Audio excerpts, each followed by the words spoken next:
कि न्यायपालिका ने भारत के बहुसंख्यक को हताश किया है, निराश किया है। और उसका एक बड़ा कारण यह है कि जाने अनजाने माननीय सुप्रीम कोर्ट और हाई कोर्ट के जजों ने बहुत सारे गलत इंटरप्रिटेशन किया है, बहुत सारी गलत व्याख्या किया है और कई सारे गलत फैसले भी दिए हैं।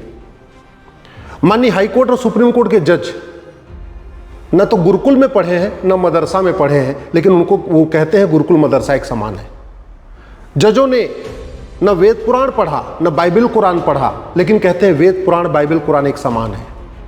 हमारे जो माननीय सुप्रीम कोर्ट के जज हैं, न उन्होंने भगवत गीता पढ़ा, न उपनिषद पढ़ा, न उन्होंने रामायण पढ़ा, लेकिन और न हदीस पढ़ा, फिर भी कहते हैं उपनिषद गीता हदीस सब एक समान है। ये तो वही बात हो गई कि आम और बबूल एक समान है। और कहते भी है क्योंकि आम भी पेड़ है, बबूल भी पेड़ है, भले ही आम फल देता हो, भले ही बबूल कांटा देता हो, लेकिन चूंकि दोनों पेड़ हैं इसलिए equality before law, equal protection of law, आम और बबूल एक समान है।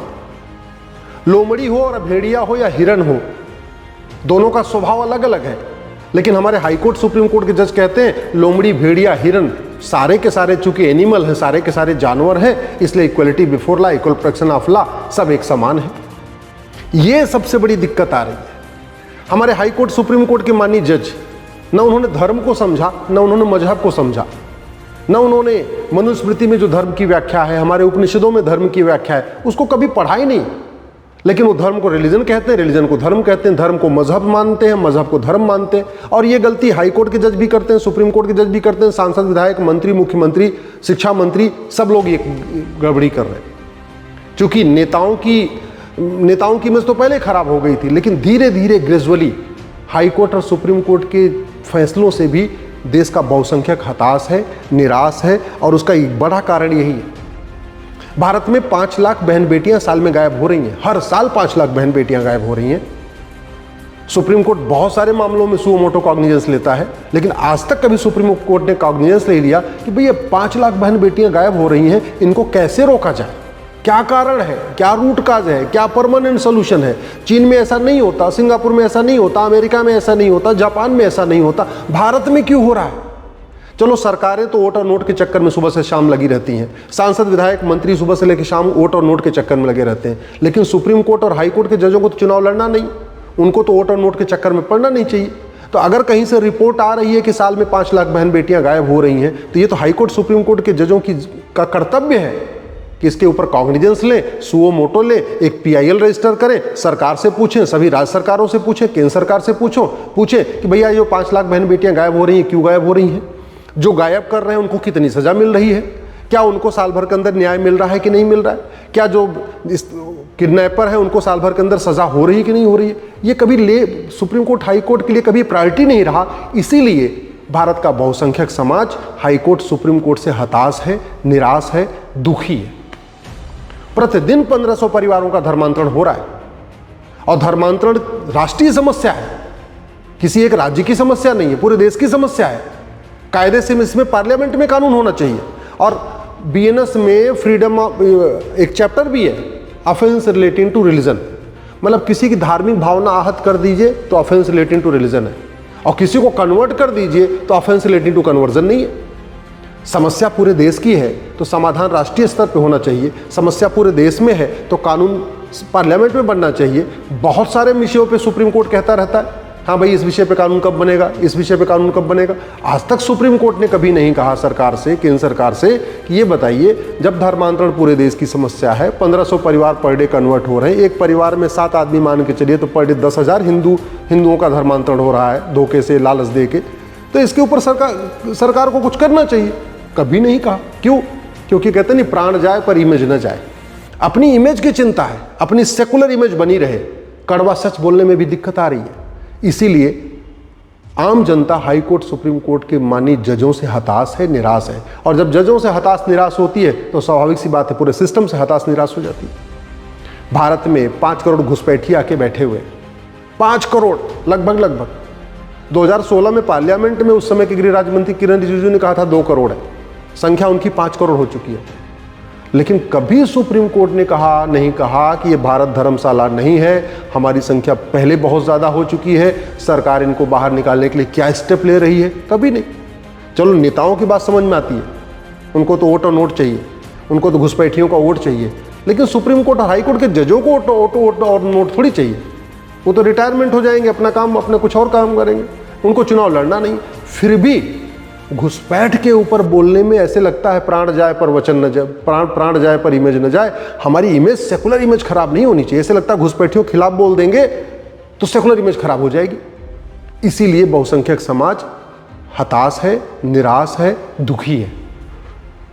भारत में लफ्ज़ जिहाद हो रहा है, लैंड जिहाद हो रहा है, जमीनों पे अवैध कब्जा हो रहा है। और जमीनों पे अवैध जो कब्जा हो रहा है, जब कुछ राज्य सरकारें उस अवैध कब्जे को हटाने की कोशिश करती हैं, बुलडोजर चलाने की कोशिश करती हैं, तो बीच में सुप्रीम कोर्ट का आके खड़ा हो जाता है। उसको हर जगह ह्यूमन राइट की चिंता हो जाती है। अरे मानवाधिकार मानव का होता है, दानव का नहीं। मानवाधिकार सही लोगों का होता है, गलत लोगों का थोड़ी। आपके घर पे आके कोई कब्जा कर ले और फिर सरकार बुलडोजर चलाने आए, तब तो आप नहीं रोकेंगे, तब तो आप कहेंगे हाँ भाई जल्दी से बुलडोजर चलाओ, इसको खाली करा दो। अगर मान लीजिए किसी हाई कोर्ट, किसी सुप्रीम कोर्ट के जगह खेत पे लोग घुसपैठी आके कब्जा कर ले, वहाँ झुग्गी बना ले, तो क्या फिर सुप्रीम कोर्ट और हाई कोर्ट के जज ये बात कहेंगे कि नहीं बुलडोजर नहीं चलना चाहिए? हल्द्वानी में रेलवे की जमीन पे कब्जा हो गया, सरकार वहां मुकदमा लड़ी, हाई कोर्ट में जीती, सरकार ने कहा अब इसको हम हटाएंगे, तो सुप्रीम कोर्ट ने स्टे लगा दिया। स्टे आज तक चल रहा है। आज तक हल्द्वानी में रेलवे की जमीन खाली नहीं हुई है, और वो किसके कारण? माननीय सुप्रीम कोर्ट के कारण हुई। मुझे समझ में नहीं आता, सुप्रीम कोर्ट को हर जगह ह्यूमन राइट की चिंता आती है। माओवादियों की ह्यूमन राइट, नक्सलियों की ह्यूमन राइट, जो जमीन पर अतिक्रमण कर रहे हैं उनका ह्यूमन राइट, आतंकवादियों का ह्यूमन राइट, कन्वर्जन करने वालों का ह्यूमन राइट, सबके ह्यूमन राइट की चिंता है। भारत में जो ईमानदार लोग हैं, जो ठीक से रहना चाहते हैं, जो भारत को सुरक्षित देखना चाहते हैं, उनके ह्यूमन राइट की चिंता नहीं है। देश सुरक्षित कैसे होगा उसकी चिंता नहीं है। तो या तो इतनी दृष्टि नहीं है कि हम जो कर रहे हैं उसका साइड इफेक्ट क्या हो रहा है, और शायद नतीजा यही है। आज की डेट में सोशल मीडिया में हर चीज़ की समीक्षा होती है। अब वो ज़माना चला गया कि लोग समीक्षा नहीं करते। समीक्षा पहले भी होती थी, लोग कम करते थे। आज की डेट में समीक्षा करने का लोगों के पास अवसर है। फेसबुक है, ट्विटर है, इंस्टाग्राम है, व्हाट्सअप है, सब पे है। जिसको जो उचित लगता है वो लिखता है, और अगर बात सही होती है तो एकदम आग की तरीके फैल जाती है। इतनी तेज़ी के साथ समीक्षा हो रही है। इसलिए मैं माननीय सुप्रीम कोर्ट, हाई कोर्ट के जजों से कहता हूँ कि आप जो कुछ कर रहे हैं उस पर इस बात का ध्यान रखिए कि आपके ऑर्डर का, आपके जजमेंट का, उसका रेमिफिकेशन क्या हो रहा है। भारत की डेमोग्राफी पर डे बदल रही है, और बहुत तेजी के साथ बदल रही है। और भारत की डेमोग्राफी बदलने का कारण क्या है? लफ्ज़ जिहाद, लैंड जिहाद, ड्रग कारोबार, ह्यूमन ट्रैफिकिंग, अपराध, भ्रष्टाचार।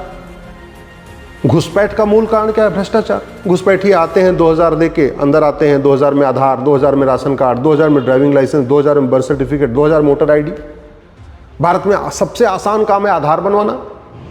इसके बावजूद बिहार के SIR हो रहा था, इलेक्शन कमीशन ने कहा कि हम आधार को कंसीडर नहीं करेंगे। जबरदस्ती आधार को कंसीडर करवा दिया।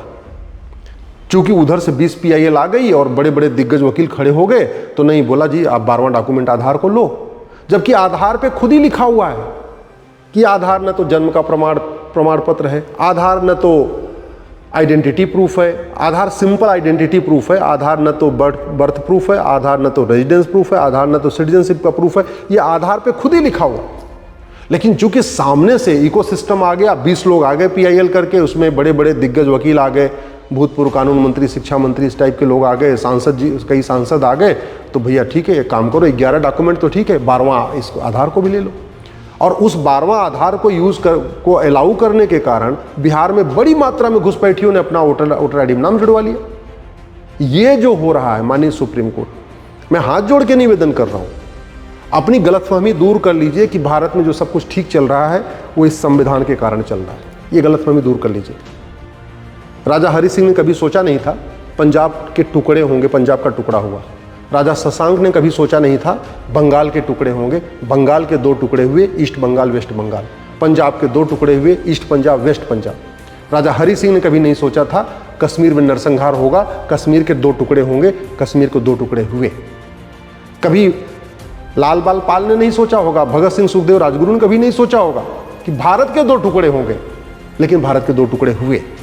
और आज की डेट में भारत में 9 राज्यों की डेमोग्राफी बदल चुकी है। 800 जिलों में से 200 जिलों की डेमोग्राफी बदल चुकी है। 6000 तहसीलों में से 1500 तहसीलों की डेमोग्राफी बदल चुकी है।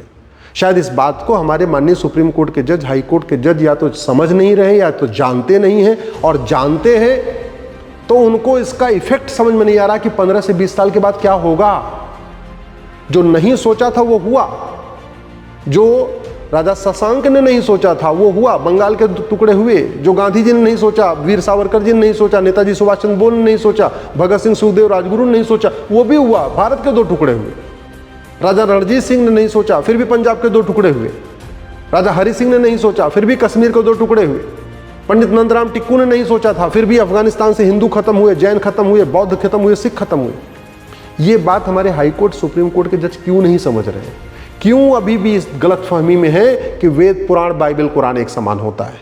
क्यों अभी भी इस गलतफहमी में है कि गुरुकुल मदरसा एक समान है? क्यों अभी भी इस गलतफहमी में है कि धर्म और रिलीजन एक समान होता है? क्यों इस गलतफहमी में है कि सारे मजहब नहीं सिखाता आपस में बैर रखना? ये गलतफहमी पता नहीं कब तक रखेंगे, और शायद इसी गलतफहमी का नतीजा है उनके जो फैसले होते हैं उसका दुष्परिणाम समाज के ऊपर पड़ता है। और इसीलिए बहुसंख्यक समाज हताश है, निराश है, दुखी है और गुस्से में है।